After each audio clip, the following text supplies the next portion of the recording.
Hola, buenos días, buenas tardes o buenas noches, dependerá a qué hora escuchéis este vídeo.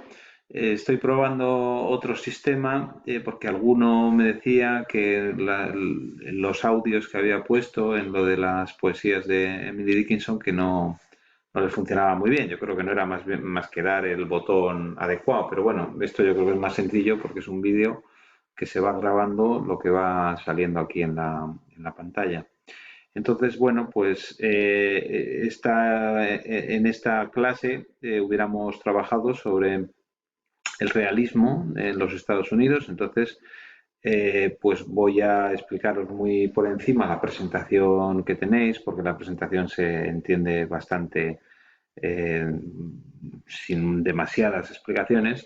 Y luego os comento un poco el relato de historia de una hora para, a ver, bueno, pues os doy mis posibles respuestas a las preguntas que yo os hacía. Y con estas dos cosas pues vais sumando información y luego ya sabéis que al final pues lo que vais a tener que hacer es colgar las fichas de lectura, ¿vale? Entonces aquí tenéis la entrega de fichas de lectura en el Moodle y esta entrega de fichas de lectura pues me la tendréis que hacer en la fecha correspondiente. Cuando terminemos con todas las clases, ¿vale? Pues tendréis que hacer una. Entonces me hacéis la ficha de lectura completa, o sea, con todos los textos, ¿vale? No hace falta que me mandéis de cada una de las, pero ya sabéis, es la ficha de lectura, no solo las preguntas, sino la ficha de lectura. Bueno, os comento un poco entonces de la presentación sobre el realismo de los Estados Unidos. Ya veis, después del romanticismo, que estuvimos viendo los tres ejemplos de los tres poemas, aunque también visteis que había eh, una, una prosa muy interesante con lo que se llama The American Romance, el romance americano, con escritores como Edgar Allan Poe, que sabéis que escribió también relatos breves muy interesantes, como algunos de los que os mencionaba en la presentación. Y luego, pues Herman Melville, que es otro también de estos del American Romance, y es el autor de Moby Dick, y en la presentación tenéis bastante información también sobre esa novela. Son novelas muy poco realistas porque son como muy simbólicas, ¿no? Y lo mismo pasa con los relatos de Poe, o sea, no son nada realistas, juegan mucho con las emociones, ¿no? Entonces, por eso, pues son realmente románticos, aunque cada uno tiene, digamos, su tipo de romanticismo, ¿no? Y lo mismo pasa con Hawthorne, Hawthorne, ¿vale? Ya lo habéis visto esa presentación. Hawthorne es menos conocido en España, pero es muy interesante. Si tenéis tiempo de leer la novela de la letra escarlata, yo creo que os puede gustar. Bueno, entonces, a continuación del romanticismo, como ya seguramente sepáis, si habéis leído o estudiado algo de literatura y posiblemente lo vierais incluso con Lourdes, pues el movimiento que viene es el realismo en el siglo XIX y ahí tenéis, bueno, pues algunas de las características, ¿no? Que tienen que ver también con la propia realidad histórica de los Estados Unidos. Este es uno de los autores que más defendió el realismo. Y aquí tenéis Henry James, es muy conocido. Este hace, no es como otros realistas que defienden un poco, o sea, el William Neal Howells eh, utilizaba el realismo como hablaba del realismo como de una obligación moral, ¿no? Y un poco de denuncia de la situación histórica, ¿no? Henry James está más interesado en la mente, es un realista de la mente y trata de describir lo que ocurre en la mente de sus personajes, ¿no? Y tiene algunas novelas muy interesantes como Daisy Miller, Retrato de una dama. De Edith Wharton suele estar relacionada a veces con Henry James. Tiene una novela muy interesante que es cortita, que es esta que se llama La Edad de la Inocencia, y aquí en algún sitio os recomiendo si podéis encontrar la película, porque yo no está en YouTube, estaba buscando un fragmento que me hubiera gustado poneros en clase. Pero bueno, si tenéis acceso a la película a través de alguna plataforma o algo así, pues podéis ver algunas de las características típicas del realismo que en realidad tiene algo que ver y algo de esto podemos ver también en el relato de Historia de una hora, ¿no? Estas características sí que aquí me voy a tener un poco para que veáis un poco el detalle. Esto luego, si veis este vídeo está muy bien, pero luego tenéis que repasar la presentación con calma, ¿eh? Ya veis que paso un poco por encima, pero luego vosotros pues lo leéis, ¿no? Eh, bueno, pues lo que veis hay características del realismo, escritores que son notarios de su época, es decir, que son como que pretenden registrar, ¿no? Que sus obras sean un reflejo de la realidad. Eh, los relatos son más convencionales, sobre todo comparado con el siguiente movimiento literario que veremos más adelante, que es el del realismo, ¿no? Entonces, bueno, pues hay una estructura más convencional, con un principio, un nudo y un desenlace. Y el narrador, esto es algo que vemos muy bien también se ve muy bien en esta película que os digo, o en la propia novelita de La Edad de la Inocencia, que está muy bien, si la podéis leer. Eh, y también en el de Historia de una hora, ¿no? Hay un narrador omnisciente. Omnisciente ya sabéis que lo sabe todo. Entonces sabe lo que les ocurre a cada uno de los personajes, sabe lo que piensan, sabe los motivos por los que actúan, o sea, sabe mucho más que los propios personajes, ¿no? Entonces nos explica cuáles son sus problemas, sus traumas, de dónde vienen, los códigos de funcionamiento de la sociedad y se lo explica a los lectores con todo detalle. El uso de este narrador favorece este tipo de lector, que es un lector más bien pasivo. O sea, cuando uno lee una novela con un narrador de este tipo, se siente cómodo, tranquilo, porque le están explicando todas las cosas, ¿no? Y ya veremos que eso se cambia en el modernismo más adelante, ¿no? Otra característica es el lenguaje literario y, o sea, un lenguaje bastante literario. Ya veremos también eso luego, como vemos el contraste con el modernismo. Y luego una perspectiva crítica sobre la sociedad. Eh, Dentro del realismo hay dos submovimientos. Uno es el del regionalismo y aquí es donde nos aparece Kate Chopin, ¿vale? La autora de Historia de una hora. El regionalismo, conociendo a Pereda, como sin duda todos conocéis, ya sabéis lo que es el realismo. Se pone el foco en un espacio concreto y se destaca. En el caso de Pereda era Cantabria o la montaña, ¿no? Como se llamaba en esa época. Y estos autores pues escriben sobre zonas concretas, Nueva Inglaterra, el oeste o el sur de los Estados Unidos. Que Chopin escribe sobre todo sobre el sur, pero bueno, es bastante más que una escritora eh, regionalista. De hecho, es una escritora más bien, la llaman también protofeminista, o sea, como del principio del feminismo, ¿no?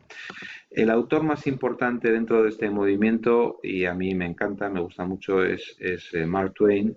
¿Vale? Mark Twain seguramente os suene mucho, habéis leído algo, pero yo os pediría que bueno, una novela que os recomiendo, si podéis leer, es la de Huckleberry Finn, que se tiende a ver como un libro para niños y no lo es. Y no lo es un libro cortito y desarrolla temas muy importantes como la esclavitud, porque ya sabéis que la mayor parte del argumento es una historia de una relación de amistad entre un niño y un esclavo que se fugan juntos en una balsa por el río Mississippi.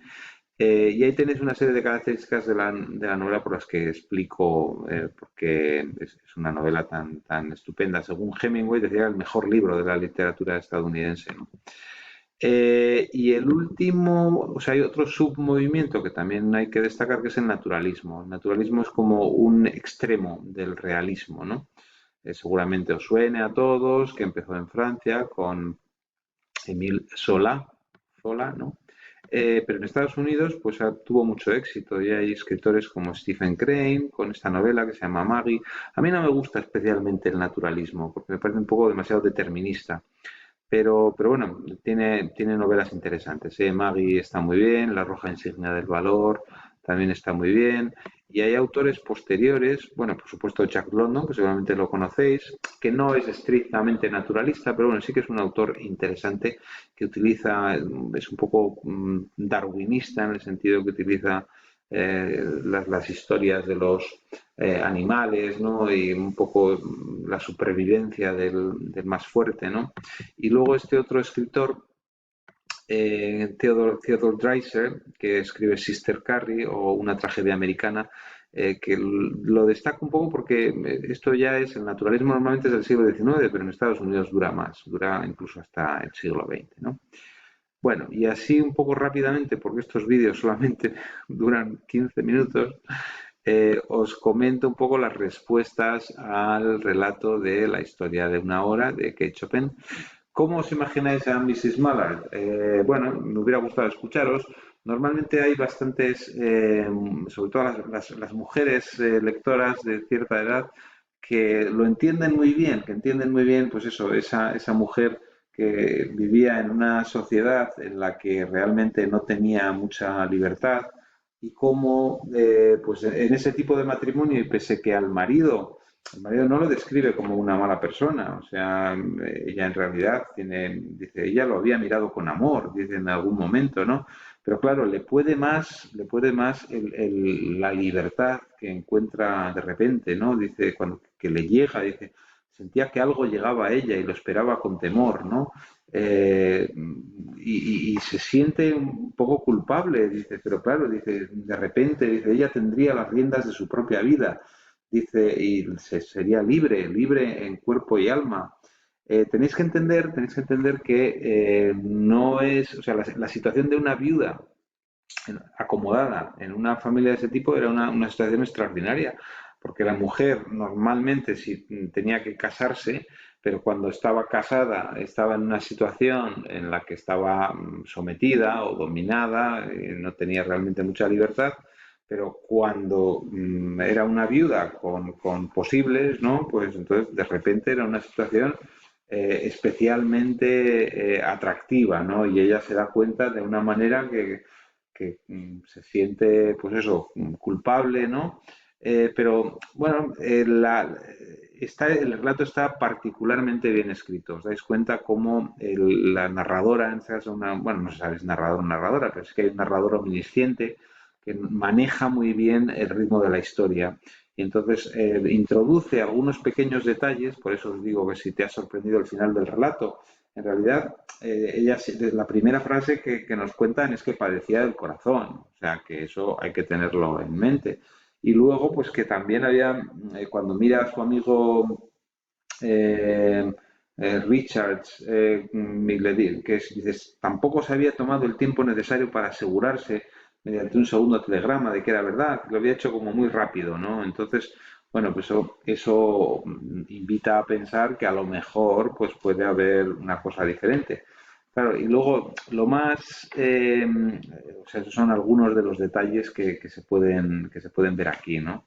Y luego, claro, lo que mejor funciona en este relato, yo creo que es la ironía, ¿no? Sobre todo la ironía de la parte del final, ¿no? Porque dice, cuando los médicos llegaron dijeron que ella había muerto del corazón, que es cierto. Dice, de la alegría que mata, o sea, todos entendieron que fue la alegría de ver a su marido. Y en realidad nosotros sabemos, gracias a que nos lo ha explicado el narrador omnisciente, sabemos perfectamente que no es la alegría la que la ha matado, sino realmente verse sorprendida y darse cuenta que aquella libertad a la que se le abrían las puertas, pues no puede ocurrir. Claro, daros cuenta que es que realmente, pese a que ella no habla mal de su marido, no es una vida feliz, ¿no? Porque ella dice, pensar que tan solo ayer sentía escalofríos ante la idea de que la vida pudiera durar demasiado. O sea, pensar que la vida puede durar demasiado, francamente, nos hace pensar que era un mundo bastante, o una relación en la que, o una vida simplemente en la que ella no estaba en absoluto cómoda o feliz, ¿no? Entonces, bueno, pues es un relato que nos sirve como ejemplo del realismo, en el que vemos dentro de las características que hemos visto antes de manera un poco rapidita, habéis visto lo del narrador omnisciente, el lenguaje literario, la perspectiva crítica, todo esto son cosas que vemos con bastante eh, se pueden ver bastante bien en este relato, también un poco como son notarios de una época, o sea, registran un poco las características, en este caso, de la vida de una mujer, ¿no? La estructura, que tiene claramente un principio, un nudo y un desenlace, que en este caso es muy sorprendente. Y para terminar, si os ha gustado este relato, El despertar, The Awakening, es una novela corta también, excelente, también de Kate Chopin. Y con esto creo que ya se me acaban los 15 minutos. Si tenéis alguna duda o algo, pues me podéis mandar algún correo, ¿vale?